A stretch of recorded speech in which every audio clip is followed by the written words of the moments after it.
Hello tout le monde, salut Alexandre, Hello. Salut. comment ça va? Bah, la forme et toi, ça fait plaisir de pouvoir faire ce nouveau webinaire ensemble. Donc, j'espère qu'on va sortir des bons insights. Et je sais pas combien on est là, j'arrive pas à savoir. Donc, j'espère qu'on est nombreux, hein. Ouais, Et que ça il fait y avait pas loin plaisir. de 100 inscrits sur le webinaire, on était un peu moins de 100, donc on devrait être entre 40, entre 30 et 50 je pense en live. Ok. Hello René, hello Diane, hello Flore, très content de faire ce webinaire ensemble Alexandre, je crois que c'est le troisième maintenant que l'on fait ensemble il me Ah, semble. c'est le troisième. Attends, on est des bros de webinaire, hein. Putain, les webinaires bros, quoi, tu vois. Donc,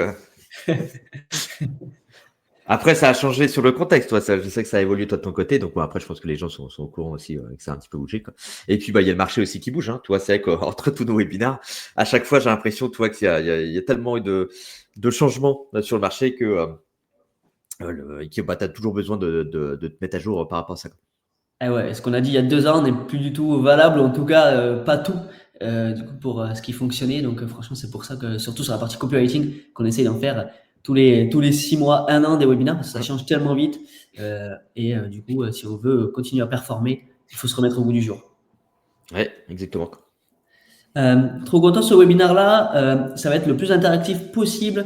Vous allez voir, on va vous poser pas mal de questions, vous demander votre avis aussi sur des emails que l'on a reçus pour vous faire participer. Et aussi, on a prévu à la fin du webinaire de faire monter 2 ou 3 personnes sur scène pour nous partager en direct des emails du coup qu'ils envoient et avoir des retours activables qu'on corrige avec Alexandre en direct aussi, comme on propose du coup des améliorations à faire pour que vous puissiez aussi repartir avec des nouvelles choses à tester. Donc, ceux qui sont intéressés, n'hésitez pas à préparer en amont du coup une séquence ou des emails que vous souhaitez nous partager pour que l'on puisse aussi vous faire nos retours en live à la fin du webinaire.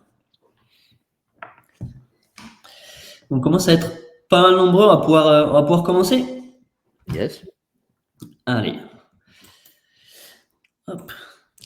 Alors, l'objectif du coup de ce webinaire, c'est vraiment de faire nous donner vos insights du coup sur le copywriting, qu'est-ce qui fonctionne en 2025 et surtout, nous on voulait être très concret avec Alexandre, comme on a l'habitude de le faire, des exemples d'emails que l'on envoie pour nous ou pour nos clients et d'emails qu'on a reçus qu'on trouvait pas bons. L'objectif, c'est vraiment de vous dire pourquoi en fait, qu'est-ce qu'il y avait de bon et de moins bon dans les emails qu'on a reçus et pourquoi nous avons écrit comme ça pour que vous puissiez repartir de ce webinaire avec des exemples concrets et surtout retravailler vos emails si vous n'avez pas les résultats escomptés pour pouvoir aller chercher du coup plus de rendez-vous via vos campagnes de cold email. Donc on va commencer par les bases. Euh, Comment écrire un bon cold email en 2025, les règles un peu généralistes et les structures qui fonctionnent toujours très bien.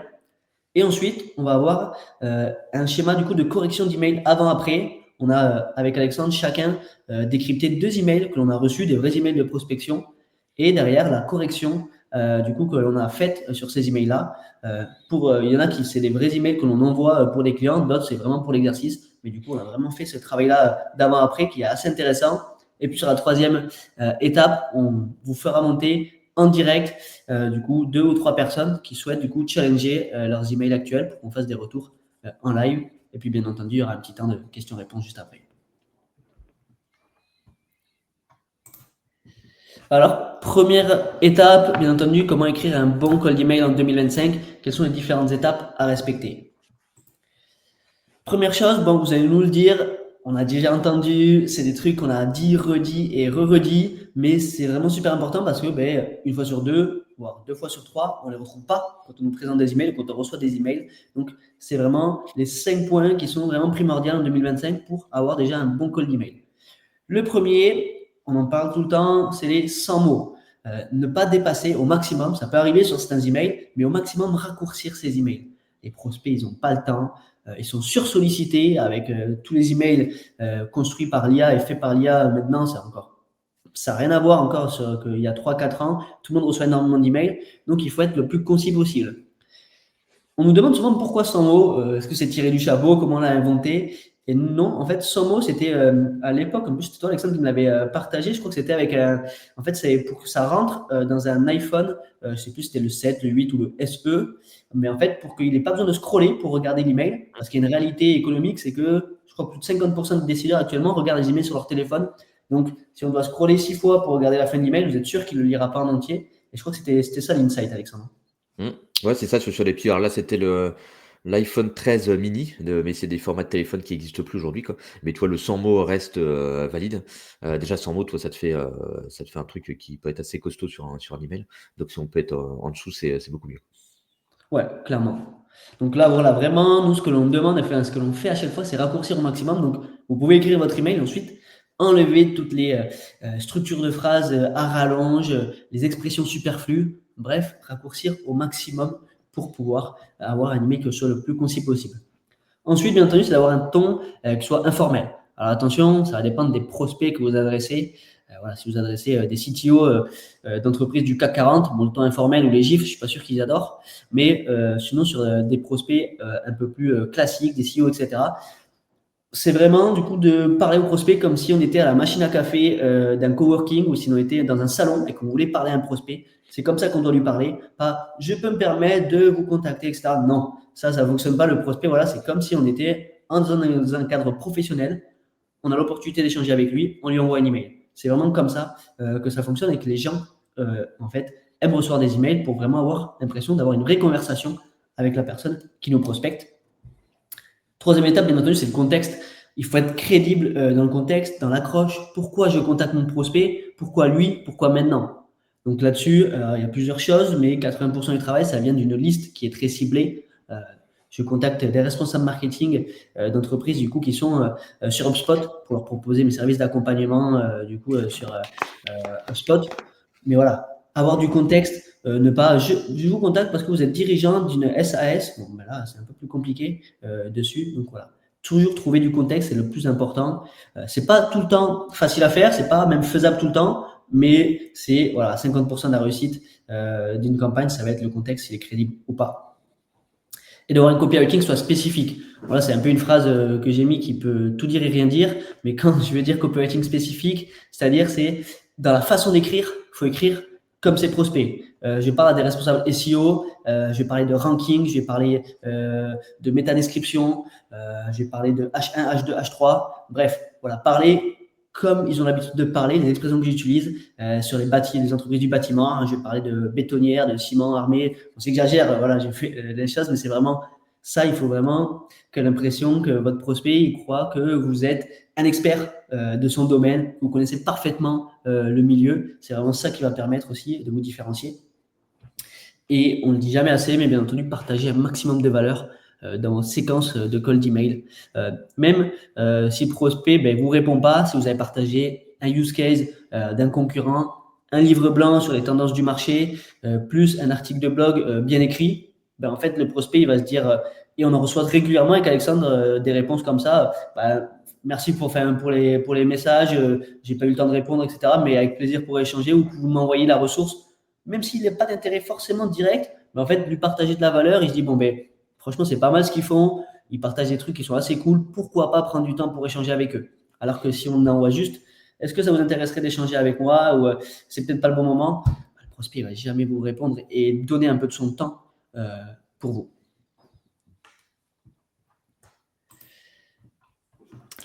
Du coup, ça c'est la structure justement qu'on pourrait vous recommander. Alors, il y a toujours des petites subtilités. Celle-ci, elle reste valable au cours des années. Donc même avec l'IA aujourd'hui, c'est toujours pertinent. Et justement, l'IA permet d'aller plus vite après sur la construction de ce type d'email. Est-ce que ça permet de détecter plus facilement des éléments de contexte sur les prospects. Donc ça structure en 4 étapes. À partir du moment où vous la maîtrisez, c'est plus facile ensuite après de s'en détacher. Mais quand on la maîtrise pas, vaut mieux se baser sur un framework au début qui nous force à avoir un cadre. Et à partir du moment où ce cadre, on est à l'aise avec, là, on va commencer à pouvoir faire des pas un petit peu de côté. Donc le premier point, comme vous voyez, c'était ce que disait Flavien juste avant, c'est la partie déclencheur, donc la partie contexte. C'est ce qui va caractériser les messages qu'on va considérer comme des messages jetables, donc des messages de spam, et au contraire, les messages qui sont des messages justifiés, qui sont personnalisés ou qui en tout cas qui arrivent dans mon inbox pour une vraie raison, quoi. Donc ça, c'est la première chose qu'il faut essayer de démontrer au prospect. C'est pourquoi je reçois cette sollicitation maintenant, aujourd'hui, et pourquoi vous ne me l'avez pas envoyé hier, dans 6 mois, etc. Il ne faut pas donner le sentiment au prospect que c'est justement que c'est un chiffre dans une liste, mais on a besoin en fait de l'expliquer. Pourquoi je t'envoie ce message-là maintenant et donc sur quoi je me base pour du coup de t'approcher aujourd'hui. Donc là, il faut essayer de citer un élément de contexte qui peut venir de vous et qui peut venir du prospect. Par exemple, venir de vous, ça peut être un truc basique de, je sais pas, moi j'ai un client, enfin je viens de terminer une collaboration avec un client similaire à vous sur machin, blabla. Et donc en fait, ça c'est un élément de contexte qui permet de justifier de pourquoi je viens vers toi maintenant. Bah, je viens vers toi parce que il s'est passé ce truc-là de mon côté qui m'amène du coup à me diriger vers d'autres boîtes comme le client que j'ai accompagné. Ou bien ça peut être simplement un truc, vous avez créé une ressource spécifique, bah, vous pouvez très bien jouer sur le truc, on est en train de préparer ressource X, Y, Z sur machin, on cherche du feedback ou des choses comme ça, etc. Voilà, est-ce que je peux vous l'envoyer? Donc ça, même chose, c'est un élément de contexte qui provient de vous. Et on peut aussi en trouver du côté prospect, par exemple, ça peut être des trucs assez basiques comme le recrutement. S'ils recrutent certains profils, ça peut être des bonnes choses sur lesquelles vous pouvez rebondir. Et ça peut être aussi du coup d'autres éléments si vous voyez que c'est pertinent par rapport au contexte que vous voulez travailler. Ensuite, quand vous avez détecté du coup le contexte pertinent, on enchaîne sur la partie problème. Le but, c'est justement de montrer au prospect que vous comprenez sa situation ou en tout cas que vous pouvez adresser un enjeu assez important qu'il peut avoir dans son quotidien actuellement. Et l'objectif de ça, c'est justement de refléter un peu ce que lui va vivre. Donc, il faut que le problème résonne avec votre prospect. Si vous êtes sur un problème n'est pas assez tangible ou qui n'arrive pas, enfin, qui ne permet pas à votre prospect de se projeter, on va être sur un problème du coup qui est trop vague et qui va pas réussir à générer suffisamment d'intérêt. Donc là-dessus, la partie problème, ça rejoint aussi le conseil de Flavien. Il faut être le plus précis possible. Plus vous êtes précis, plus vous allez gagner en impact. Et donc ça vous permet du coup d'avoir des approches plus percutantes. Ensuite, vous enchaînez sur la partie solution. Donc la partie solution, c'est pas forcément la proposition de valeur de votre produit directement. Ça peut être autre chose. Il faut que ce soit quelque chose sous forme de solution, où vous pouvez donner des indices ou des infos dans les grandes lignes, mais sans être hyper exhaustif sur la proposition de valeur. Le but, c'est que le prospect comprenne la transformation que vous allez pouvoir apporter. Donc là, il y a une grosse différence entre value prop, donc proposition de valeur, et transformation que vous pouvez apporter. Donc, vaut mieux réfléchir qu'est-ce que votre produit va permettre d'atteindre comme résultat précis, quoi. Donc, vous arrêtez pas forcément sur les features, les machins, tout ce que vous pouvez faire. Misez plutôt sur le résultat que vous pouvez amener par rapport au problème que vous avez cité. Et ça vous permet du coup d'avoir une partie solution qui est beaucoup plus précise et qui vous évite d'avoir quelque chose de trop à rallonge. Et on termine du coup avec le call to action, où le but du call to action, c'est justement d'engager l'échange avec le prospect. Donc on essaye de systématiquement terminer son message par une question qui permet de jauger l'intérêt du prospect. On va pas lui demander un meeting pour démarrer, donc on lui demande pas un rendez-vous ou autre. Là, on va plus essayer de lui dire, OK, on s'est jamais parlé, je viens vers toi avec telle information. Est-ce que ce truc-là, ça peut connecter avec des enjeux que vous avez, ou bien je suis complètement à côté de la plaque. Donc là, vous essayez en fait de montrer au prospect que c'est sécure pour lui de vous répondre et que vous répondre ne sous-entend pas forcément que vous allez partir en meeting directement.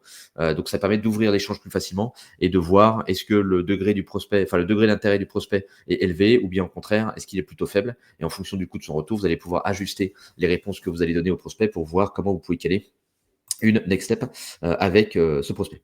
Donc voilà un petit peu pour la structure que vous pouvez adopter. Clairement, hyper intéressant. Il y a un point que tu as relevé, Alexandre, qui est très intéressant, c'est sur le déclencheur. On a très souvent la question, ouais, mais c'est compliqué de trouver un déclencheur, moi j'y arrive pas, il n'y a pas d'intent sur mes prospects, etc. Et du coup, il y a un truc que tu as dit qui est super simple, en fait, et que toute boîte peut mettre en place, c'est tu prends deux clients à toi qui sont sur lesquels tu as des super résultats, qui sont un peu tes clients majeurs, ou deux ou trois clients. Tu fais du lookalike, tu regardes les entreprises qui sont similaires à ce client en termes de taille, secteur d'activité, etc. Et tu fais une accroche très simple. Euh, Hello Alexandre, je suis passé sur ton site et ça m'a fait penser à deux de mes clients, X et Y. On a eu ces résultats avec eux, c'est pour ça que je te contacte.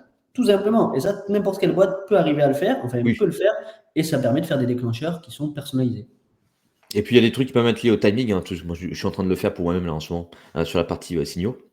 Et tu as des trucs, par exemple, ça peut être simplement la fin de quarter.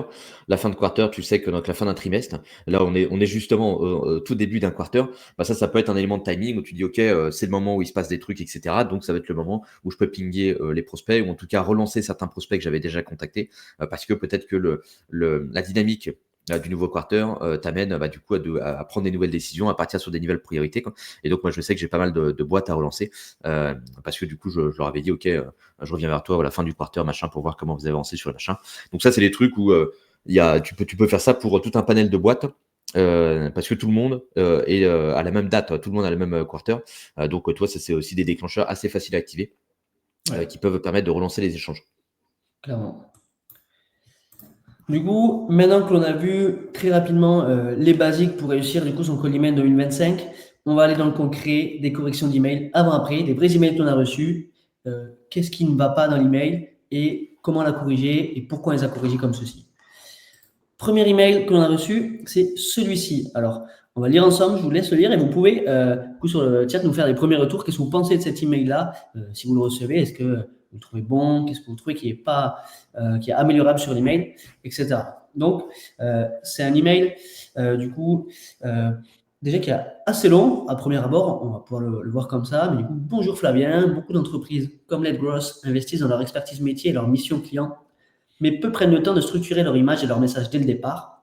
J'ai enregistré une courte vidéo où je montre comment nous aidons les sociétés comme Letgross à clarifier leur positionnement, structurer un branding impactant en répondant aux bonnes questions, comment rendre votre offre lisible sans jargon, comment aligner votre image avec votre niveau d'expertise, comment structurer votre message pour captiver plus de clients et de partenaires. Ils partagent la vidéo et ensuite, suite à ce travail préalable, nous construisons une véritable identité de marque en 4 semaines qui devient un levier stratégique pour la croissance d'entreprise comme SFT Consulting. Le lien du use case est un sujet sur lequel vous avez déjà travaillé. Belle journée. Donc, il y a un petit écho, pardon, Romain, tu le dis. Je vais peut-être ouvrir un peu, c'est comme la pièce est grande. Hop, ça sera peut-être un peu mieux. Donc, déjà, première chose, vous allez voir quand on lit l'email, enfin, moi, ça me le fait. Je dois prendre ma respiration avant de le lire en entier. Déjà. Il y a déjà pas mal de choses. Donc, déjà, il y a la longueur de l'email, en effet. Héloïse, du coup, qui dit il ne relève pas de problème si, en effet, il n'y a pas forcément de problématique dessus qui est évoquée sur l'email. Et il y a aussi le fait de la vidéo. Et bonne idée, mon deuxième email, c'est un bon point, Diane, qu'on va pouvoir regarder ensemble. Mais en effet, il y a pas mal de choses qu'on peut regarder cet email-là. Alors là, du coup, moi, sur cet email, quand je l'ai reçu, déjà, ce que je peux dire, c'est niveau la proposition de valeur. En effet, tu l'as évoqué, Louise, en fait, c'est très flou. C'est du jargon de consultant, il n'y a pas d'émotion. Et en fait, il faut le lire plusieurs fois pour comprendre vraiment ce qu'il me propose. Là, si je le lis comme ça une fois sans vraiment me concentrer, je ne sais pas exactement ce qu'il propose. J'ai l'impression qu'il peut m'aider sur mon branding, sur ma communication. Mais sur quoi exactement? Aligner votre image avec votre niveau d'expertise, structurer votre message, rendre votre offre lisible sans jargon. En fait, c'est du jargon, tout simplement. Moi, je ne comprends pas trop concrètement sur quoi il peut m'aider, etc. En tout cas, il faut que j'aille voir sur le cas client ce qu'il a déjà fait pour proposer. Donc, il y a vraiment cette partie-là déjà proposition de valeur qui est un peu longue. En effet, la deuxième chose, c'est que c'est très long. Vous êtes pas mal à l'avoir mis, trop de questions, trop long. Ouais. Déjà, juste en fait, je reçois cet email-là, paf, je me dis, bon allez, on se concentre 5 minutes, on prend un Doliprane, il va falloir le lire en entier. C'est presque ça, parce qu'il y a vraiment beaucoup de phrases, beaucoup de pavés dessus. Les 3 questions qui arrivent, voilà, c'est très lourd. 3 questions pour questionner, etc. Donc, il y a vraiment cette partie-là, en effet. Là, on peut vraiment le raccourcir. Troisième point, c'est les liens qui sont mal intégrés. En fait, c'est copié en dur. Voici la vidéo, le lien en gros. Voici le cas client, le lien en gros. Il y a plusieurs façons d'intégrer des liens. Le mieux, c'est voici la vidéo et de mettre le lien sur le mot la vidéo. Déjà, ça donne un peu mieux, ça rallonge un peu moins l'email. Sur les vidéos, on va le voir, il y a même des façons de l'intégrer de façon GIF, etc., qui donnent vraiment envie de cliquer. C'est l'objectif quand on fait une vidéo. Alors que là, un lien au dur, bon, c'est vraiment juste un lien externe. Et pareil pour le cas client. Dessus, ça donne pas trop envie de cliquer, alors que si on met le lien déjà sur le cas client en le mettant bien en avant, ça va donner plus envie de cliquer dessus. Et troisième point, c'est en effet, quatrième point, pardon, c'est déjà le double lien. En fait, il y a double lien plus une question à la fin. Donc en fait, moi, je ne sais pas ce que je dois faire. Est-ce que je dois cliquer sur la première vidéo? Est-ce que je dois cliquer sur le premier lien, deuxième lien?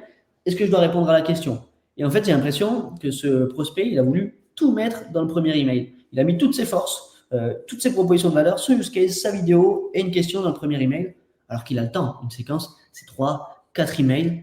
Il peut se poser, partager un peu de valeur sur certaines choses et ensuite utiliser les relances pour partager d'autres choses. Voilà, vraiment, du coup, c'est 4 points-là, la longueur de l'email, les liens mal intégrés, 3 CTA différents et du coup, un jargon et une proposition de valeur qui sont assez flous. Comment moi j'ai corrigé cet email-là? Donc, l'email corrigé, il est beaucoup plus simple. Bonjour Flavien, j'ai vu que vous communiquez plutôt bien chez Letgross. nouveau site, post LinkedIn régulier. Ça, c'est une personnalisation qu'on peut mettre avec l'IA, mais qu'on n'est pas obligé de mettre. Juste voilà, une accroche. Ce qui manque souvent, c'est vraiment un vrai plan de communication stratégique, calendrier de publication clair, intention derrière chaque contenu, analyse des résultats et itération. J'ai enregistré une courte vidéo dans laquelle je vous montre, une stratégie simple et efficace à mettre en place chez LetGross, avec un GIF, ou en tout cas un lien miniature vidéo qui donne vraiment envie de cliquer, où j'ai envie peut-être un peu plus d'en savoir plus. Ça vous dirait que je vous la présente plus en détail. Belle journée. Voilà, un call to action assez simple. Pourquoi cet email je trouve qu'il est mieux écrit, donne plus envie de répondre. Déjà, il y a une personnalisation qui est réelle dessus, la référence au site et au post LinkedIn. On n'est pas obligé d'aller aussi loin dans la personnalisation, mais tout simplement mettre des filtres sur des entreprises qui publient régulièrement sur LinkedIn ou comme ça. Donc, et je peux garder la première phrase. J'ai vu que vous communiquez plutôt bien. Ensuite, voilà, sa partie synthétique. Déjà, on voit que l'email, il est beaucoup moins lourd. Il n'y a que 8 lignes, ça se lit en 15 secondes et c'est aéré. Ça donne beaucoup plus envie de lire. L'autre chose, c'est sur la partie structure. La structure est plus claire. Une douleur, du coup, sur la partie communication, la solution, ce que l'on met en place, le call to action qui est simple. Voilà. J'ai partagé une vidéo. Est-ce que ça te dirait d'en savoir plus sur ce que je t'ai montré pendant ces 2 minutes 30 de vidéo? Et le quatrième point, bien entendu, c'est un seul lien déjà, et ensuite une vidéo qui est intégrée proprement, c'est-à-dire que les logiciels qui permettent de faire des vidéos actuellement, comme Tally, comme Loom, permettent d'avoir ce qu'ils appellent des thumbnails GIF, qui permet d'intégrer la vidéo proprement dans un email sans affecter durablement la délivrabilité, et qui permet déjà d'avoir envie de cliquer sur cette vidéo-là, et en plus de ça, de ne pas impacter trop négativement la délivrabilité, pour pousser le clic, tout en s'assurant d'être dans la boîte de réception du prospect. Donc voilà, c'est vraiment raccourcir, essayer de simplifier la proposition de valeur et du coup donner un email qui soit qui donne plus envie de répondre, en tout cas de cliquer sur la vidéo. Ensuite, deuxième email que l'on a reçu, c'est un email du coup sur la proposition de valeur pour améliorer du coup des articles SEO. Donc, je vous laisse regarder déjà cet email-là et me dire vos retours. Mais on voit déjà qu'il est beaucoup plus court. Donc, hello Flavien, je contacte actuellement les responsables marketing qui souhaitent permettre à leurs équipes d'améliorer la qualité de leurs articles de blog ainsi que les résultats en SEO. L'objectif est de vous aider à améliorer le ranking de vos articles en intégrant les bons éléments. J'accompagne déjà plus de 10 entreprises pour améliorer leur performance de leurs articles de blog. Elles ont ainsi plus de trafic et des contenus beaucoup plus agréables à lire. Peut-on prendre un moment pour vous montrer quelques exemples adaptés à votre entreprise à de vous lire. Donc là, je voulais vous montrer un email qui n'est pas trop mal sur le principe. Il est assez court. La proposition de valeur qui est là, même si ça peut être amélioré. Mais voilà, pour dire qu'il n'y a pas que des mauvais emails que l'on reçoit non plus, il y a des emails qui ne sont pas trop mal, mais qui peuvent quand même être améliorés et être plus impactants dessus. Qu'est-ce que moi je relève sur cet email-là? Première chose, c'est l'accroche, elle est quand même assez générique et elle manque de contexte. Je contacte actuellement les responsables marketing. Déjà, je contacte actuellement, ça veut dire que je suis en phase de prospection active, pratiquement. Enfin, je me mets une balle dans le pied dessus en disant que je suis en train de prospecter. Et surtout, les responsables marketing qui souhaitent permettre à leurs équipes d'améliorer la qualité de leur article de blog ainsi que les résultats SEO. Moi, je suis responsable marketing, que je fais du SEO, logiquement, je vais améliorer mon SEO. Personne ne me dira non, moi, mon objectif, c'est d'avoir moins de trafic et moins de SEO. Donc, voilà, le truc sur l'intitulé de poste, c'est assez banal, etc. Ça peut être amélioré, même si ça peut passer.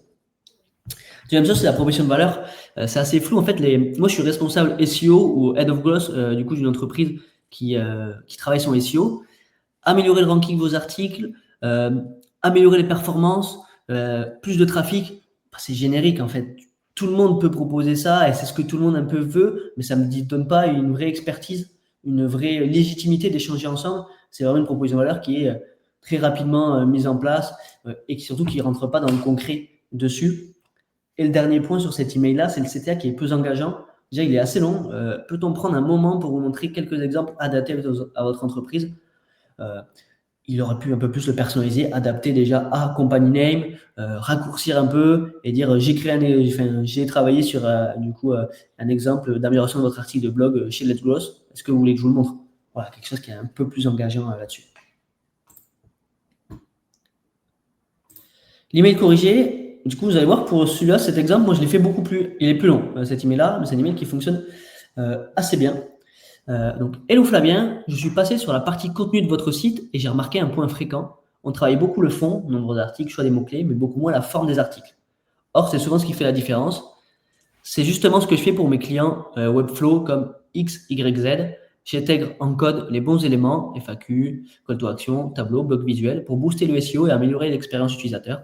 Résultat, meilleur ranking sur Google, plus de trafic qualifié, une lecture plus claire et engageante pour les visiteurs. Ça vous dirait que je vous montre en 15 minutes ce que j'ai déjà fait pour d'autres sites Webflow. Belle journée.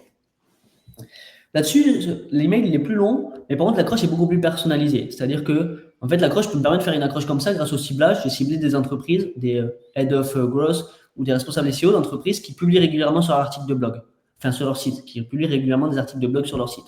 Donc, du coup, j'utilise cette accroche-là. Je suis allé sur la partie contenu de votre site. Et il y a une réalité, c'est vrai que 80% d'entreprises qui font des articles de blog, ils essayent de faire un maximum d'articles en nombre, mais pas forcément travailler sur l'article en lui-même, sur sa lisibilité, que ce soit agréable à lire, etc. Et derrière, je vais aller sur une problématique du coup qui est très ciblée là-dessus. C'est la plupart des head of growth doivent faire du volume, mais ils ont moins de temps souvent pour travailler du coup sur la qualité de l'article intra-sèche ou en tout cas sur des blocs qui peuvent améliorer la lisibilité de l'article. Et surtout, je vais avoir un langage qui est vraiment très d'expertise. Déjà, en fait, j'ai ciblé que des entreprises qui sont sur Webflow. Donc, je parle de Webflow plusieurs fois, donc ça va leur parler. OK, je me suis renseigné sur le CMS qu'ils utilisent. Ensuite, je vais parler de FAQ, tableau, bloc visuel, meilleur ranking. Voilà, des termes qui parlent vraiment du coup à mon persona. Donc, ça va rassurer le prospect sur l'expertise. Et le call to action est beaucoup plus simple et direct. Est-ce que ça vous dirait que je vous montre en 15 minutes ce que j'ai déjà fait sur d'autres sites Webflow, du coup d'autres sites comme le vôtre, clairement. C'est pas un email qui est révolutionnaire loin de là, mais par contre, il fait son travail et il a des très très bonnes performances parce qu'il y a un très bon ciblage en amont, une problématique qui est juste et derrière, je parle en expert.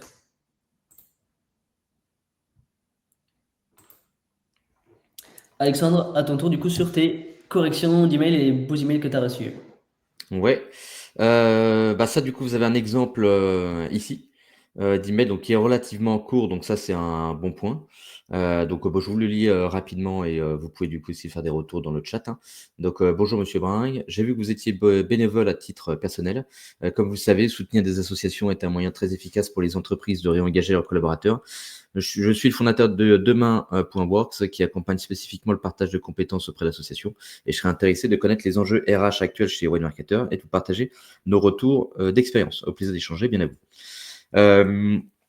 Donc, je ne sais pas ce que vous voyez dessus, parce qu'il y a des bons points, il y a des mauvais points. Et donc, c'est intéressant, parce que alors, c'est normal qu'il n'y ait pas d'objet sur le message, parce que du coup, je l'ai refait dans mon inbox. Donc, il faut imaginer qu'il y a un objet normalement sur le message, mais on ne va pas forcément s'arrêter sur l'objet. Donc, ça, c'est intéressant, parce que justement, ça peut être le message qu'on va considérer comme étant moyennement bon aujourd'hui. Donc, il n'est pas médiocre, il n'est pas exceptionnel. Et du coup, c'est un peu le ventre mou dans lequel pas mal de boîtes peuvent se noyer. Et du coup, ça permet de voir toutes les petites subtilités qu'il peut y avoir et qui nous empêchent de pouvoir performer avec un email comme celui-ci. Donc, je vais vous faire mes retours dessus. Tac. Là, il y a 3 points. On va déjà s'arrêter sur le bon point. Bon point, c'est déjà le début. Vous voyez que là, il essaye de rebondir sur un contexte justement assez personnel. Donc, l'histoire de je suis bénévole. Donc ça, du coup, ça peut être un bon point d'entrée pour eux. Donc, ça permet de contextualiser un petit peu plus son approche et de pas tout de suite arriver sur la partie solution. Là, on essaye de montrer au prospect, OK, ça sort pas de nulle part. Je t'envoie ça parce qu'il y a un truc spécifique qui est lié à ton activité. Ensuite, le problème qu'il y a sur cet email, c'est vous voyez que la partie problème, elle est plus ou moins présente, mais pas forcément de la bonne manière, parce qu'il va essayer de forcer son problème dans le message. On ne s'adresse pas forcément à des prospects qui semblent être ultra matures, ultra convaincus par rapport à ce type de solution. Et là, il part de l'idée que, comme vous le savez, soutenir les associations, c'est un truc très efficace pour engager les collaborateurs, etc. Enfin, comme si c'était un truc évident pour les prospects en face, alors que c'est pas du tout une supposition évidente pour eux. Donc là, du coup, le côté problème est pas forcément très bien présent là-dessus.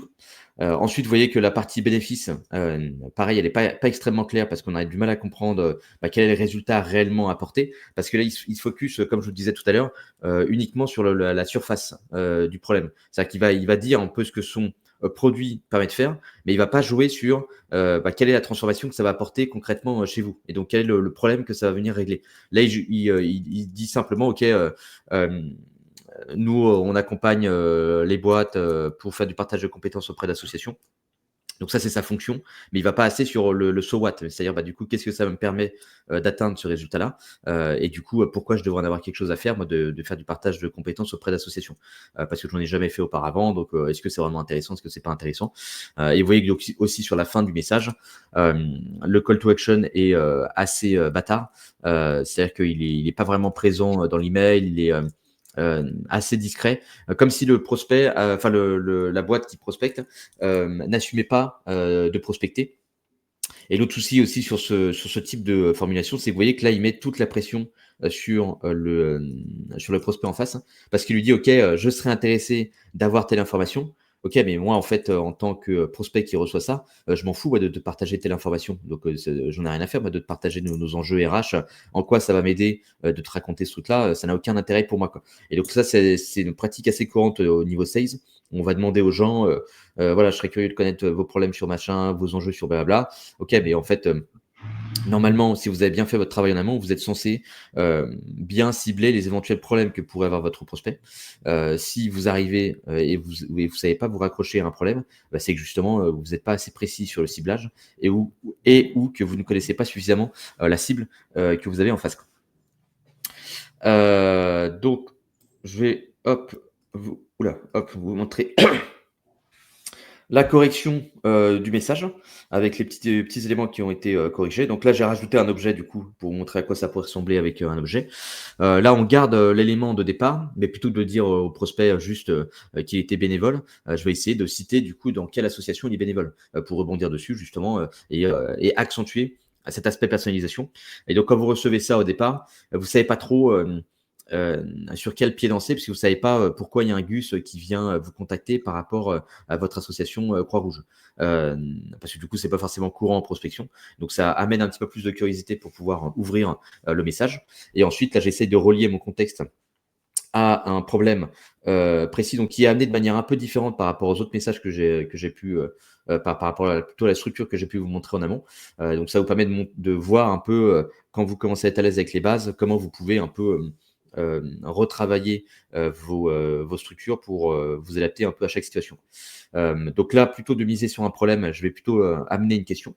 Et donc, je vais lui demander, est-ce que ce truc-là, voilà, c'est déjà des choses que vous avez envisagées aussi d'initier en interne auprès de vos équipes, parce que je sais que c'est pas forcément un truc évident pour les prospects en face.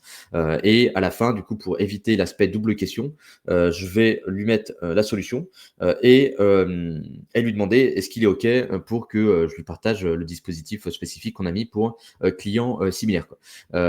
Donc, ce qui est important sur la fin, c'est on met en avant le côté résultat, c'est-à-dire quelle est la vraie transformation qu'on va apporter en interne. Est-ce que c'est le fait de réengager les collaborateurs? Est-ce que c'est le fait de fidéliser les gens? Est-ce que c'est le fait, je sais pas moi, de fédérer autour d'un truc, d'une cause commune, etc. Et ensuite, plutôt que de lui dire je serais curieux de connaître vos enjeux, etc., là, je vais plutôt mettre la pression de mon côté à moi et je vais lui dire ok, j'arrive déjà avec une information qui pourrait être utile pour vous dans le contexte actuel. Donc, est-ce que c'est ok si je vous partage ce qu'on a mis en place avec boîtes similaires à vous, quoi. Et donc, ça vous permet du coup d'engager plus facilement le prospect. Et vous voyez, du coup, le message est encore plus court que ce qu'on avait avant. Donc, ça vous donne un exemple là-dessus, quoi. Second message. Donc, ça, c'est une boîte qui s'adresse à des e-commerce. Et donc, pareil, message n'est pas catastrophique, mais il y a pas mal de trucs qui pourraient être corrigés dessus. Et ça, c'était un message du coup qui fonctionnait pas très bien et la boîte galérait à avoir des meetings avec ce type de message. Donc, en gros, il démarre avec vous êtes responsable e-commerce. Et vous voyez pareil, il joue un peu sur une supposition, c'est-à-dire vous devez être très attentive à machin, alors qu'en fait, on ne se connaît pas forcément. Peut-être qu'en fait, ce truc-là, je m'en fous complètement. Donc, il faut éviter toutes les suppositions ou tout ce qui va être formulation de type j'imagine que vous avez tel problème, ou bien j'imagine que ce truc-là est important pour vous. Il faut plutôt essayer de rebondir sur des éléments factuels. Et là, les éléments factuels, c'est le fait qu'apparemment le prospect utilise des outils concurrents. Donc, je les ai floutés là pour l'email, mais il y a les outils concurrents derrière. Et donc, ça, c'était un meilleur point d'entrée sur le message, quoi. Ensuite, du coup, il enchaîne avec, voilà, si je vous disais, vous pourriez faire machin, enfin avoir des actions plus performantes en réduisant la bande passante que ces outils demandent. Là, après, il a toute une partie sur la proposition de valeur du produit, donc il va la lister en 3 fois, quoi. Et il termine avec un call to action, du coup, qui est assez engageant euh, pour du coup essayer d'amener le prospect sur un meeting. Donc, on va voir. euh, Hop, on va voir du coup sur le retour. Donc, vous voyez le problème déjà à premier coup d'œil, on voit que l'email est quand même assez long. Et là, il faut imaginer qu'on est sur du desktop, hein, donc sur ordinateur. Mais si on est sur mobile, un mail comme ça va être extrêmement long, il va être tassé, ça va être dur à lire. Donc, ça va être assez indigeste à la lecture. Donc, déjà, c'est un premier mauvais point parce que c'est pas très engageant au départ. Si l'email est trop long, c'est aussi parce qu'il y a trop d'idées à l'intérieur. Et comme il y a trop d'idées, bah forcément, du coup, on se retrouve avec une longueur qui est beaucoup trop grosse. Et c'est parce que, du coup, la personne en face essaye d'être trop exhaustive sur le produit, elle essaye de raconter trop de trucs. Et comme le disait Flavien tout à l'heure, c'est quelqu'un qui balance ses cartes en une seule fois. C'est en gros, on met all-in direct. Euh, et c'est souvent des gens qui n'ont pas trop confiance sur leur produit ou sur les angles qu'ils peuvent privilégier par rapport à leur produit. Et donc, comme ils savent pas trop ce qui peut susciter de l'intérêt chez leurs prospects, bah, ils vont commencer à raconter tout ce que fait le produit. Comme ça, ils se disent, OK, on sait jamais, sur un malentendu, il y a moyen qu'il y a un des trucs qui puisse intéresser le prospect, comme ça, je passe pas à côté d'une opportunité, quoi. Mais ça, du coup, c'est les mauvais états d'esprit à avoir, parce que généralement, c'est contre-productif, parce que quand vous allez amener trop d'infos, vous allez juste demander trop d'efforts au prospect en face pour lire votre message, et donc il va préférer le dégager plutôt que de s'arrêter dessus, quoi. L'autre point, c'est que du coup, l'email est assez générique par rapport à ce que vous pouvez voir, même s'il y a des éléments qui sont précis au départ. Sur le reste, c'est pas très précis, on est un peu vague, on raconte pas grand-chose, et le message à la fin est trop engageant avec le call to action, parce qu'à ce stade-là, il n'y a pas assez de matière pour que le prospect accepte 15 minutes pour approfondir le sujet, quoi. Ou bien le sujet taux de conversion de son site, c'est un truc prioritaire, il comprend ce que vous faites et du coup, ça tombe au bon moment et du coup, il est prêt à vous donner 15 minutes. Ou bien, la plupart du temps, vous allez tomber sur des prospects qui sont un peu indécis, qui sont pas complètement convaincus et du coup, ils peuvent pas s'engager comme ça 15 minutes avec quelqu'un alors qu'ils ils sont pas persuadés qu'ils vont pouvoir retirer de la valeur de l'échange qu'ils vont avoir avec vous, quoi. Nous, ce qu'on veut avoir comme call to action, c'est des call to action où le prospect aura des difficultés à vous dire non, parce que dans tous les cas, dans toutes les situations, il sera gagnant par rapport à ce que vous avez à lui proposer. Et donc, c'est un peu ce type de call to action qu'on va avoir, donc un peu des offres entre guillemets irrésistibles, où vous allez apporter suffisamment de valeur en amont pour démontrer au prospect qu'il ne peut pas vraiment refuser, parce que dans tous les cas, il aura enfin le temps qu'il passera avec vous sera rétribué par rapport à la valeur que vous allez pouvoir lui apporter. Et donc, il faut essayer de viser des trucs qui ont une haute valeur perçue pour vos prospects. Par exemple, une visio de 15 minutes pour approfondir, la valeur perçue, elle est proche de zéro. C'est-à-dire, OK, moi je m'en fous, qu'est-ce que tu vas m'apporter pendant les 15 minutes, ça ne m'apporte pas grand-chose. Donc, il faut essayer par rapport aux prospects de regarder qu'est-ce que vous pouvez leur apporter comme information qui peut avoir une haute valeur perçue et qui leur permet du coup de pouvoir s'engager avec vous plus facilement. Et donc voilà du coup la correction de l'email. Donc cette correction-là, pour vous donner une idée, elle a fait 3 fois plus de meetings par rapport à la version d'avant. Et donc ça a permis à la boîte du coup de retrouver un peu plus de confiance dans l'email, alors qu'ils étaient en train d'abandonner le levier. Donc ça, c'est pour répondre aussi à tous les gens qui disent que l'email est mort, etc. L'email n'est pas mort, mais c'est que du coup, vous voyez que avec le temps, c'est de plus en plus exigeant. Et donc, on est obligé de muscler son jeu et de pouvoir amener des nouveaux éléments pour réussir à performer, quoi. Donc là, vous voyez, la structure est un peu plus similaire à ce que je vous ai montré au tout début. Donc on démarre au début avec le côté vous êtes équipé d'outils X, Y, Z, mais j'ai remarqué telle chose vous concernant, c'est-à-dire j'ai remarqué que vous n'aviez pas d'équipe dédiée à l'optimisation de la conversion sur votre site. Et après, j'essaye de relier ça à un problème qui va être du coup amené avec un cas client. J'essaye de jouer sur une boîte similaire qui était dans une situation similaire à eux pour amener le problème. L'amener comme ça, du coup, ça a plus d'impact parce que plutôt que de dire à la personne en face, oui, généralement, ça veut dire que vous avez tel problème, bah là, en fait, je vais plutôt prendre, encore une fois, un élément factuel. Je vais dire, bah tiens, votre cas, ça me fait penser à telle boîte qui avait problème X, Y, Z. Donc là, je lui dis pas qu'il a forcément ce problème-là, mais je lui dis juste, voilà, bah, une boîte qui avait une structure similaire à vous rencontrait tel souci. Est-ce que c'est aussi un sujet pour vous, etc. Euh, et donc là, du coup, vous voyez que je suis beaucoup plus précis par rapport à ce que je mets en avant pour que ça puisse susciter un intérêt chez le prospect.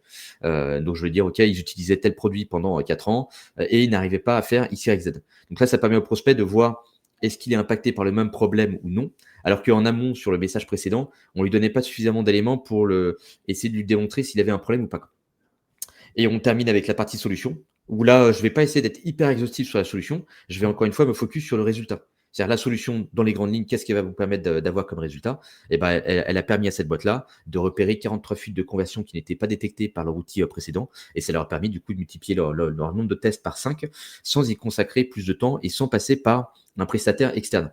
Donc la même chose, vous voyez que dans la partie solution, j'essaie d'anticiper les éventuelles objections ou freins du prospect qui pourraient l'amener à ne pas me répondre. Et donc, je vais essayer de jouer un peu sur le truc, OK, vous allez pouvoir atteindre ce résultat-là sans avoir besoin de faire ça ou sans avoir besoin de faire ça. Donc ça permet de disqualifier les éventuels freins. Et je termine avec un petit call to action pour dire, OK, est-ce que ça vous aiderait que je vous montre ce qu'ils ont implémenté? Donc là, vous voyez que je ne veux pas demander du temps. Je vais simplement lui dire, OK, si ce truc-là te parle et ça peut t'intéresser de voir ce que vous pouvez déployer comme process, bah, je peux vous partager du coup ce qu'ils ont mis en place. Et là, vous voyez que sur un prospect qui a un problème similaire, même s'il a un problème plus léger que celui du cas client que j'ai cité, c'est dur pour le prospect en face de dire non. Parce que dans tous les cas, OK, ouais, ça va me filer des billes, ça peut être intéressant, c'est une boîte similaire à nous. Donc, vous voyez, ici, c'est beaucoup plus dur pour le prospect de justifier le fait de ne pas vous répondre et de ne pas vous dire oui. Donc là, vous avez du coup un exemple là-dessus qui vous permet de voir l'avant-après. Hop.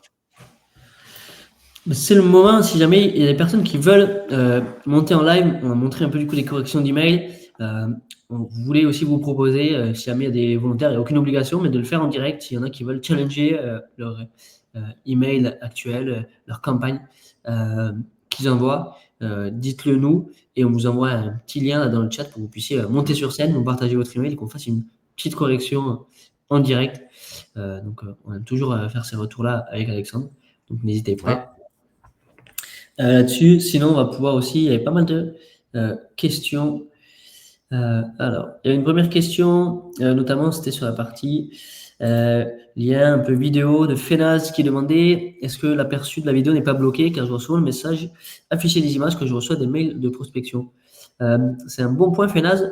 La partie afficher les images, c'est souvent sur les images qui sont dans la signature. C'est vraiment cette partie-là souvent qui est bloquée. Après, ça peut arriver, hein, bien entendu, que l'image de la vidéo soit bloquée. Si elle est bien faite, il y a logiquement non. Mais surtout, en fait, il y a toujours une corrélation. Et à savoir, est-ce que je veux que mon email soit parfait, mais c'est que du texte qui ne donne pas forcément trop envie, ou est-ce que je prends le risque, entre guillemets, de mettre une vidéo, mais par contre, si la personne clique sur la vidéo et qu'elle est affichée, j'ai 1 minute 30, 2 minutes 30 supplémentaires pour pitcher, et mon email, du coup, donne beaucoup plus envie de cliquer. Donc, il faut toujours calculer les deux choses, mais bien entendu, sur une réalité stricte de délivrabilité, plus on met de liens, plus on met de vidéos, etc., moins on a de chance, du coup, que l'email soit ouvert, mais il faut toujours, du coup, calculer le coût entre le risque et le gain que ça peut avoir derrière.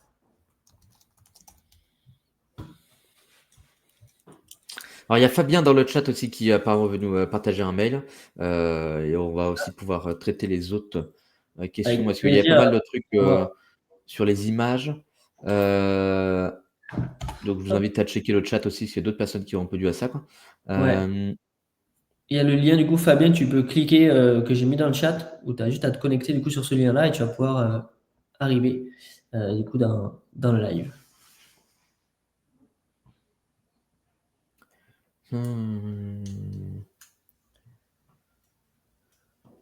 Après, pour répondre à la question de Finaz, sauf si Fabien est déjà là,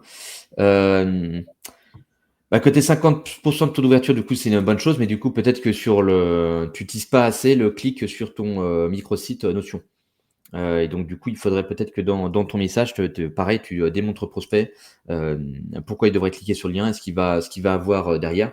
Si tu si toutes les infos importantes en fait sont derrière et tu n'utilises pas assez dans ton message le pourquoi il devrait cliquer, bah du coup tu risques de perdre pas mal de gens parce que si en fait tu démontres pas assez de valeur perçue en amont et donc le prospect prend même pas le temps d'aller cliquer sur le lien pour regarder ce que tu racontes sur le microsite. Clairement. Alors, il y a Fabien qui est là, je vais vous faire monter sur scène. Bonjour Fabien, Bonjour à Hello. vous vous allez m'entendez? bien? Ouais, nickel, tout est bon. Super. Eh ben, je me suis dit, il faut que j'en profite. Avec plaisir, très content du coup que vous montez sur scène. Alors vous pouvez directement partager votre écran, je crois que c'est sur présenter ou inviter, vous faites présenter, partager l'écran et ensuite on va pouvoir l'afficher en live. Alors, hop, partager l'écran et donc autoriser et Hop, on va l'ajouter à la scène. Alors, hop, ça arrive, tchac, tchac. Ok. est-ce que vous voyez mon écran? Yes. Ouais, nickel.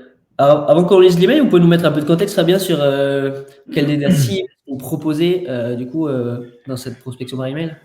Alors, en fait, moi, je suis commercial indépendant. J'ai lancé mon activité il y a 2-3 mois. Voilà, donc plutôt dans l'industrie en B2B. Et donc là, je démarche des sociétés pour avoir des clients. Donc, je fais d'abord en fait un premier mail et ensuite je fais une relance par téléphone, relance par mail, relance par téléphone. Voilà. Et donc, mes résultats je suis pas super satisfait. Donc, Ok. voilà. Alors, bonjour Monsieur Simol, je vous contacte pour avoir vu que votre entreprise est spécialisée dans le pesage. Ouais. Alors, je pouvais juste, comme vous êtes en partage écran, Fabien, rester sur l'email. Ouais, parfait. Ok. Merci. C'est dans le pesage TikTok pour l'industrie agroalimentaire. Bah là, ouais, tu as quelque chose d'assez générique, quoi, toi, par rapport à ce qu'on disait tout à l'heure, où le début, tu n'as pas trop de contexte, du coup, tu dis juste, oui, j'ai vu que vous aviez une entreprise dans machin, et ça, du coup, c'était ce qu'on pouvait faire, tu vois, il y a 5, 6 ans, pareil, quand on voulait faire de la prospection automatisée de masse, où tu disais juste aux gens, oui, j'ai vu que vous êtes responsable e-commerce, oui, j'ai vu que vous êtes dirigeant de entreprise, machin, et toi, ça, en fait, ça apporte pas grand-chose, que tu cites simplement des éléments basiques, toi, sur le prospect, ouais, je vois que tu es un homme et que tu habites là-bas. Toi, ça apporte pas énormément de contexte. Donc ça, je pense qu'il faudrait que tu cibles autre chose et pas pour rebondir sur d'autres éléments, quoi. Pour justifier le pourquoi tu l'approches à ce moment-là, quoi. Après, sur ta seconde question, c'est pas hyper clair. Toi, développer vos ventes sans pouvoir recruter de nouveaux commerciaux. Là, pareil, tu vois, il faudrait peut-être que toi, tu ailles regarder comment est structurée l'équipe. Est-ce qu'ils ont des commerciaux? Est-ce qu'ils n'ont pas des commerciaux? Toi, s'ils n'ont pas de commerciaux, c'est peut-être toi un bon point pour toi, quoi. Mais là, pareil, toi, il te manque un peu un problème. Tu pourrais très bien reprendre la structure du message que je vous ai montré à la fin et toi rebondir sur un client existant, une boîte existante dans un domaine plus ou moins similaire et lui dire, OK, votre structure d'équipe ressemble, tu vois, à entreprise que j'ai pu accompagner qui n'avait pas de commerciaux et du coup qui avait des difficultés pour reprendre le contrôle sur ses ventes. Et après, ta proposition de valeur, tu vois, est pas hyper claire. Parce que là, pareil, tu restes un peu en surface. Tu vois, plus d'opportunités, mais tu dis pas forcément quoi. Tu dis pas non plus sur quel type d'entreprise, tu sais pas comment ça va se faire. Tu vois, est-ce que c'est toi, par exemple, là, tu nous dis que c'est toi qui vas normalement prospecter, mais ça, c'est pas hyper clair, quoi. Tu vois, là, tu pourrais beaucoup plus l'expliciter pour dire, OK, j'ai travaillé avec eux pour leur ramener X machin en tant que toi, sales, je sais plus comment on dit, détaché, là, enfin, en gros, Dépendant, ouais. ouais, indépendant ou Analyser. voilà, externalisé, quoi. Et, euh, et après, tu vois, sur ta question de fin, pareil.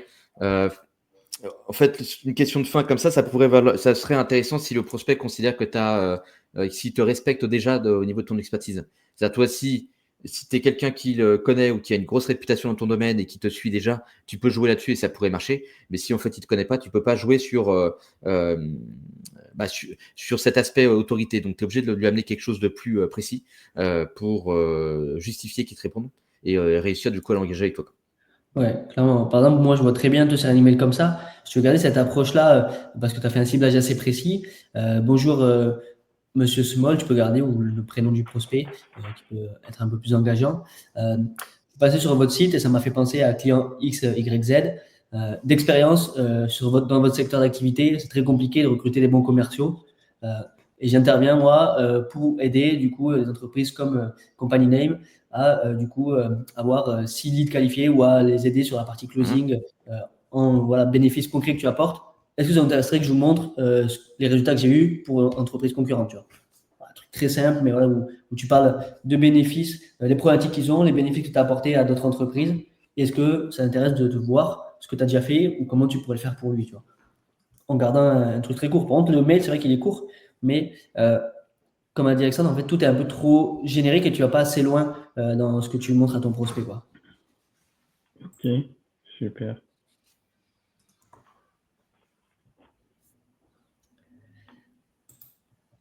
On va dire pour les retours, Fabien, mais du coup, en tout cas, tu avais déjà les bases, l'email qui est court, et surtout, je pense que tu avais bien segmenté, hein, c'était du coup une entreprise très spécifique sur le pesage, c'est ça? Oui, en fait, oui, je spécialise beaucoup, je fais mes recherches avant, donc en fait, oui, mais c'est juste que, bon, j'ai un taux d'ouverture qui est correct, mais c'est vrai qu'en termes de retour, c'était un peu juste. Donc je me suis dit, bon, mais il y a des choses à changer.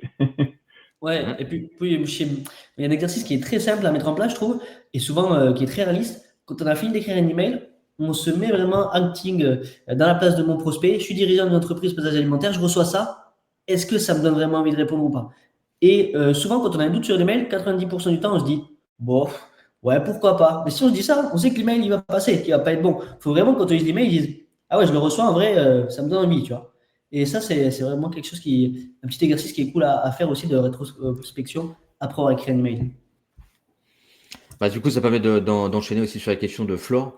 C'est vrai que depuis, enfin, le cold email a toujours été, beaucoup de boîtes ont voulu toujours pas mal automatiser tout ce qui est prospection cold email. Problème, on en parlait avant de lancer le live avec Flavien. Problème, c'est qu'en France, la plupart du temps, on n'a pas des marchés qui sont extrêmement profonds. Sauf si vous avez des cibles qui sont, enfin, si vous adressez à toutes les boîtes possibles, ça peut vous faire des marchés assez profonds. Mais la plupart du temps, c'est pas le cas. Et donc, on peut pas se permettre, comme peuvent le faire certains Américains ou autres, d'aller spammer la terre entière et donc de faire un jeu de volume. La plupart du temps, quand on analyse vraiment les boîtes que vous pouvez adresser, on se retrouve peut-être avec quelques centaines de boîtes qui sont pertinentes et quelques centaines de boîtes en automatisant, vous les avez déjà flinguées en 1-2 semaines et vous avez déjà du coup contacté la totalité des boîtes adressables. Donc c'est vrai que quand vous avez un petit marché, vaut mieux prendre le temps de personnaliser quoi, et de regarder quels sont les trucs que vous pouvez automatiser. Par exemple en termes de relance, mais moi souvent du coup mes premiers mails de prospection je vais les faire à la main, ou en tout cas vous pouvez partir à des templates, des choses comme ça, etc. Mais vous allez mettre des éléments que vous allez peut-être récupérer tout seul. Et sur la partie automatisation, l'IA aujourd'hui vous permet d'aller beaucoup plus vite sur la personnalisation des comptes. Donc en fait avant c'était beaucoup plus galère à faire parce qu'on était obligé de tout faire à la main. Aujourd'hui avec de l'IA vous pouvez très bien lui dire va me chercher telle information sur machin, va m'enrichir ça avec telle donnée. Donc il y a plein de trucs. Enfin plein d'actions manuelles que vous pouvez automatiser aujourd'hui. Et si vous arrivez à tout bien articuler, ça peut vous permettre d'automatiser vos envois et avoir quelque chose d'assez impactant. Mais la plupart du temps, c'est mieux de garder la main et plutôt d'aller vous griller avec de l'envoi de masse et avoir des taux du coup qui seront pourris, que ce soit en termes de délivrabilité, donc vos messages tomberont en spam, et que ce soit aussi en termes de retour. Donc ça vous permet d'ajuster. C'est pour ça, moi, je recommande toujours aux boîtes au début. Si vous n'arrivez pas à faire la main et avoir des résultats, il ne faut pas chercher à automatiser, parce que vous allez automatiser quelque chose qui ne marche pas à l'échelle. Donc déjà, on commence avec un traitement gant blanc, enfin en faisant les trucs à la main. Et après, si ça marche, là, vous pouvez voir s'il n'y a pas moyen d'automatiser, de faire ça à l'échelle. Clairement. Alors, il y a Jérémy qui est là, on va le faire monter sur scène. Juste avant, j'en profite du petit moment publicité. Nous, dans l'agence Let Goss, on recrute du coup un consultant de vente B2B. Donc, si jamais il y a des personnes qui sont intéressées, qui ont de l'expérience du coup sur l'accompagnement d'entreprise, sur la prospection, l'email, le call, n'hésitez pas à postuler. Je vous mets le lien juste ici. Et on va faire monter du coup Jérémy pour analyser son email. Hello Jérémy. Bonjour à Hello. tous, enchanté, Jérémy Rock. Vraiment, Je sais pas si très vous content que m'entendez tu bien. puisses monter. Ça va et toi? Nickel. Tout est bon. On t'entend bien, on te voit bien. Super, super. Donc, je suis directeur commercial dans un cabinet de conseil. Et c'est vrai que nous, on fait très peu de cold email parce que on a des taux de retour qui sont très faibles. Et on préfère passer directement par la prospection téléphonique. Mais c'est vrai que, voilà, que c'est devenu de plus en plus compliqué. Donc, on préfère rester multicanal. Et Ouais. je voulais voir donc du coup les tips pour améliorer donc l'envoi de mail. Avec plaisir. Alors, je vais vous partager le type un exemple de mail qu'on envoie. Alors, tac.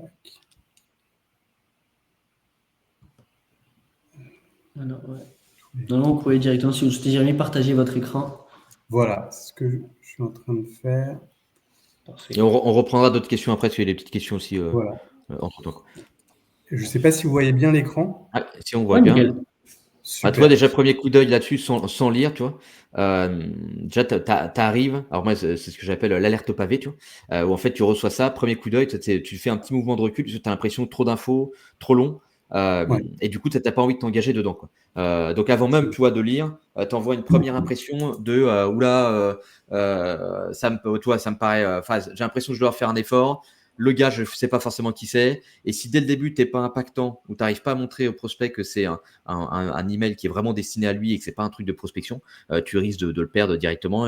Même si à l'intérieur, peut-être que tu racontes des trucs de fou, tu vois. Mais il n'ira pas jusqu'à lire les trucs de fou et donc tu risques de le perdre déjà à cause de ça, quoi. Donc ça, c'est première impression, quoi, où ça, tu vois, c'est important de bien formater le message pour donner le sentiment au prospect. Ça se lit d'une traite tout seul, il n'y a pas d'effort à faire. Si tu as le sentiment d'être surchargé au début, c'est pas idéal. Ouais. Juste un petit truc, moi, qui me marque dès l'accroche, c'est vraiment la citation de personnes similaires. Ça, c'est très fréquent dans l'école d'email. Les responsables marketing, les DAF nous disent que, et une citation ouverte, c'est très vu, tu vois, IA ou alors email, tu vois, pas assez personnalisé. Ça, c'est quelque chose que tu peux mettre, mais à ce moment-là, vraiment, fin d'email et un cas client, notamment le retour et tu vois, un vrai cas client de X, responsable commercial chez Y, qui a eu ce résultat-là ou qui nous a dit ça, tu vois. Mais comme ça, en citation un peu, on ne sait pas trop qui c'est qui dit, c'est un peu, voilà, trop, ouais, exactement, tu vois, trop généraliste et ça fait un peu Père Castor, conteur d'histoire, tu vois. Ouais. Ouais, puis après, toi, sur le reste, toi, comme au début, tu joues là-dessus, tu n'as pas d'élément du coup de contexte qui explique en fait pourquoi tu débarques dans son inbox aujourd'hui. Toi, qu'est-ce qui vient justifier que tu lui envoies ce message-là maintenant et pourquoi tu lui envoies pas dans 6 mois, pourquoi tu l'as pas contacté 3 mois avant. Là, on ressent trop tout l'aspect générique et on a l'impression du coup, tu vois, que tout de suite, c'est un truc qui a été envoyé à une masse de personnes et du coup, ça vaut pas forcément le coup, quoi. Et après, tu vois, même chose, comme tu joues avec des bullet points, même chose, tu étais un peu dans le concept, toi, de liste au Père Noël, où tu vas, tu vois, mettre plein de bullet points pour essayer de ne pas manquer un argument qui peut faire mouche avec ton prospect. Mais du coup, ça rejoint ce que je disais tout à l'heure, où là, en fait, comme tu n'arrives pas à cibler le truc qui va bien matcher, en fait, tu es obligé de tout mettre. Et toi, moi, par exemple, j'accompagne les boîtes sur pas mal de sujets qui sont liés à tout ce qui est copywriting. Donc, toi, j'ai un scope qui est relativement large. Mais en prospection, tu vois, je sais que je vais avoir des points d'entrée qui vont être plus pertinents que d'autres. Donc, je ne vais pas essayer de leur vendre le vrai truc. Tu vois, le vrai accompagnement de A à Z, je vais arriver, tu vois, avec un truc précis. Et je sais que ce truc-là, c'est ce qui va me permettre, moi, de booker le meeting derrière. Et à partir du moment où on est en meeting, là, je peux ensuite exposer au prospect un peu plus, tu vois, la totalité de l'accompagnement que je peux avoir. Mais je le fais pas en amont, quoi. Donc, toi, tu as un peu aussi ce truc-là de qu'est-ce qu'on a besoin de dire en amont pour susciter un minimum d'intérêt qui permette d'engager le prospect, et le reste, du coup, est-ce qu'on le supprime, est-ce qu'on le met plus tard, donc qu'est-ce qui est indispensable au départ. Donc il faut que tu joues un peu sur le côté à 80-20, tu vois, quels sont les 20% qui vont avoir le plus d'impact, et du coup quels sont les 80% que je peux supprimer qui ne sont pas indispensables et qui vont finalement pas bouger grand chose au niveau des prospects.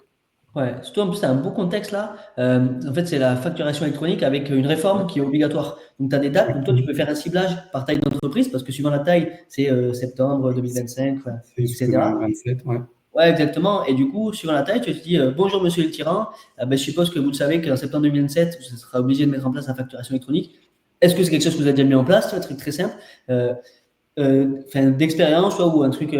Donc, si c'est pas le cas, c'est la problématique X, Y, Z qui arrive souvent. Nous, on résout en faisant ça. Est-ce que ça vous intéresse que je vous montre ce qu'on a déjà mis en place chez votre concurrent, ou ce qu'on a déjà, comment je pourrais vous aider? Tu vois, un truc très simple, sans, tu vois, impacter votre croissance ou bref, tu vois, mais en plus, il est tout trouvé là. C'est la réforme du coup de la facturation électronique qui est là. Donc, vraiment travailler dessus et dire quelles sont les problématiques. C'est souvent qu'ils attendent le dernier moment, ils n'ont pas le temps de le faire, ou alors peut-être pas le budget, j'en sais rien. Tu peux tester plusieurs problématiques dessus, tu évoques très rapidement les solutions sur les clients que tu aides. Et voilà, est-ce que je vous montre comment je pourrais faire pareil chez vous, tu vois? Ouais, c'est intéressant parce que toi, ton mail est pas mauvais. Parce que tu vois, quand on regarde à la fin, tu as un bon call to action. Mais toi, tu joues du coup justement sur 2 call to action. Et ça, du coup, c'est aussi dommage. Parce que tu lui dis, OK, je peux vous envoyer une synthèse.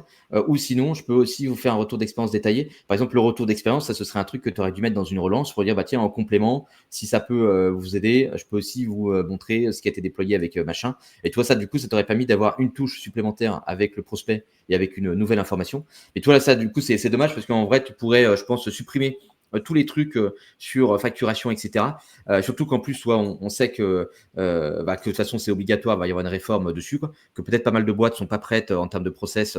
Donc, toi, tout le truc de tout ce qui va être évident pour ton prospect, tu pourrais le supprimer et arriver plutôt avec, oui, au niveau de la réforme, il y a ça qui a avancé. Toi, en gros, il y a telle date, tel machin, où il y a un nouveau truc qui a débarqué au niveau de la réforme. On a mis en place une petite synthèse pour montrer les meilleures pratiques pour se préparer et éviter les pièges fréquents qu'on peut voir voilà, chez les prospects, machin.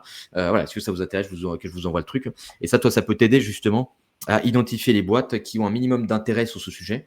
Et à partir du moment où tu as détecté l'intérêt, ça va être plus facile, toi, de follow-up avec eux derrière, d'essayer de les appeler par téléphone et de rebondir sur, bah tiens, je reviens vers vous parce que vous m'avez demandé à vous envoyer le doc et j'ai telle autre source qui pourrait faire sens pour aller un peu plus loin. Donc, toi, sur un email, toi, tu veux jauger l'intérêt du prospect et donc tu veux que l'email pousse les gens qui ont un intérêt plus ou moins fort sur ton sujet à lever la main. Et toi, ça te permet du coup de prioriser ces prospects-là et de laisser les autres de côté qui apparemment, tu vois, n'ont pas un intérêt suffisamment élevé pour raisonner avec ce que tu as à leur apporter. Donc, toi, sur la Ouais. mécanique, je trouve c'est intéressant toi, ton approche, mais du coup, tu la noies, tu vois, parce que du coup, comme c'est à la fin, bah, tu noies avec plein d'informations en amont qui, du coup, laissent de côté cet élément intéressant parce que tu mets trop de friction au départ, quoi. Ouais. Bah, écoutez, Ouais. c'est compris. Ouais. Et puis surtout, en plus, tu m'as dit que tu faisais beaucoup de calls aussi, etc. Et du coup, un email, toi, il peut vraiment t'aider en partant de la valeur. C'est-à-dire que tu as fait un email court où tu as partagé du coup les synthèses des bonnes pratiques. Derrière, toi ou tes commerciaux, vous appelez du coup les prospects. Bonjour Jérémy, je ne sais pas si vous me remettez, je vous ai envoyé un email la semaine dernière. Ah non, ben, je vous ai partagé un document sur la facturation électronique, sur les meilleures pratiques et les pièges fréquents. Est-ce que vous avez eu le temps de le voir? Ah non, ben, pour vous dire rapidement, on aide ça, ça, ça. Est-ce que ça vaut le coup d'échanger 15 minutes? Et toi, ton accroche, elle est toute faite, tes commerciaux. Ouais. Ils ont un sujet pour appeler derrière tes prospects, tu vois, en plus. Ouais. Parfait. Bah, écoutez, merci beaucoup pour ces conseils. Ben, merci à toi, Jérémy, Merci à et puis toi. bonne prospection. Merci. Il y avait là aussi une séquence de finance, mais j'arrive pas à copier le lien, moi, sur. Moi non plus. Mais ce que tu peux faire, Finas, c'est que tu peux nous le renvoyer sur LinkedIn, à moi et à Alexandre, et comme ça, on pourra te faire des retours sur la séquence. Je pense que ça sera plus facile, du coup, parce que j'arrive pas non plus à ouvrir le lien. Attends, je vais essayer peut-être d'y accéder, mais comme il y a un bouton au-dessus, ouais, on n'arrive pas. Attends, je vais essayer de faire comme ça. Je vais essayer de le récup. Alors, tac, tac, tac. Hop. Alors, attends. Bah, si vous avez des questions, du coup, n'hésitez pas pendant que j'essaye de récup Ouais. le truc. Hop. Voilà, c'est bon, je crois que je l'ai le lien, j'ai réussi à le choper. Alors, tac. Partager l'écran. Bah, je te l'envoie ou bien je partage mon écran si vous voulez. Hein. Vas-y, tu peux partager. Hop, hop, hop, hop, hop. Tac. Écran. Partager l'écran. Hop. Ok. Donc, notes. Ok, bon, ça c'était les notes par rapport au webinaire. Donc, ok. Donc, la séquence, la voilà. Donc, 3 mails. Alors, on n'a pas les objets, mais c'est pas grave. Ok. Ok. Ok. Donc, ok, donc des trucs assez pushy avec Grita Ifer et Calendly dès le début, quoi. Après, donc ouais, des approches quand même assez génériques en façon d'équipe, ok.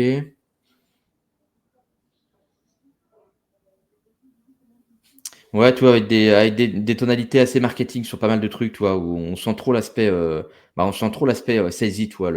T'as pas l'impression que c'est envoyé par un humain à un autre humain, t'as l'impression que c'est une entité marketing qui envoie un truc à un humain. Hmm. Bonne exécution de la Ça, c'est pareil, je parle vraiment, tu vois. En fait, ça fait très raconter, en fait. La bonne exécution, c'est la claire réussite, ça, c'est le problème. Nous, on permet de faire ça, etc. Mhm. Ça fait pas du tout conversationnel. Et c'est vraiment là ce que tu perds dans cette séquence, c'est, tu sais, ce que j'aime bien dire, tu as la machine à café avec ton prospect.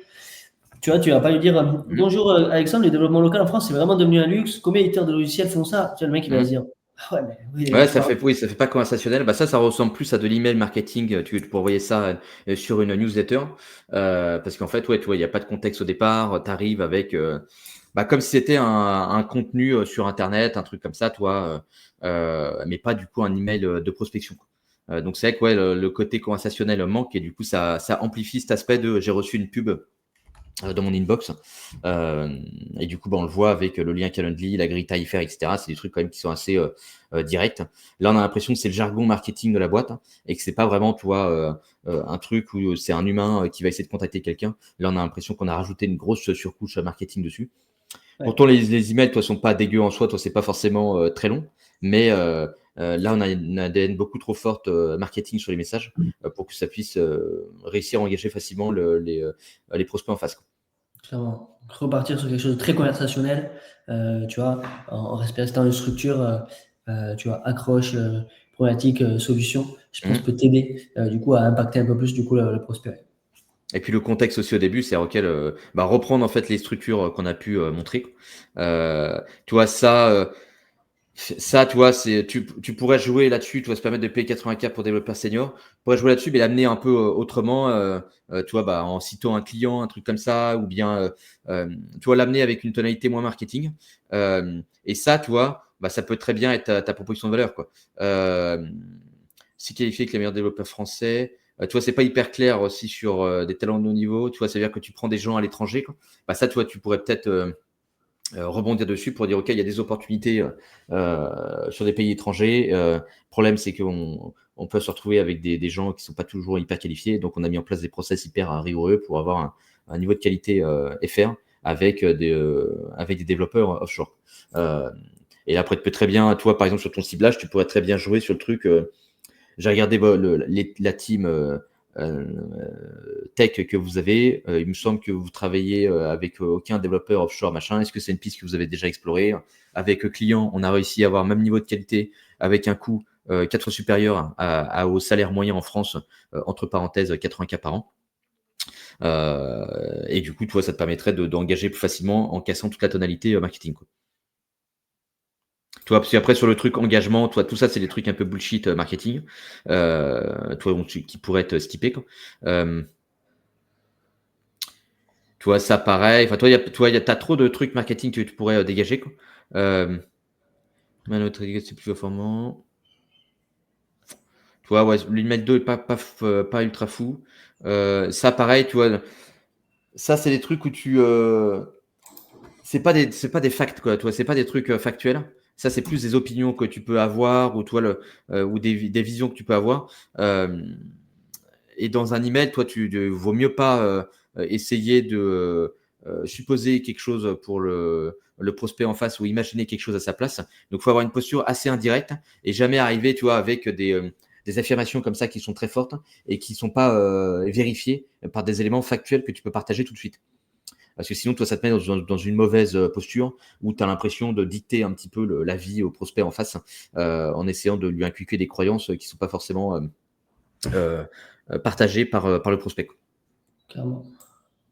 Euh, mais merci, en tout cas, du coup, Fanas pour les retours et Alexandre aussi pour tes retours. On était très content du coup de faire ce webinaire. On espère que vous a plu. On a essayé un nouveau format un peu plus interactif, partage avant-après. Donc, on espère que ça vous a plu. N'hésitez pas aussi, avec Alexandre, on est très friand de ça, de nous partager sur LinkedIn, nous, ou par email, des emails que vous souhaitez avoir un avis. Et on fait des petites vidéos Loom ou comme ça, quand on a le temps, on prend le temps de le faire aussi avec Alexandre. C'est toujours un plaisir.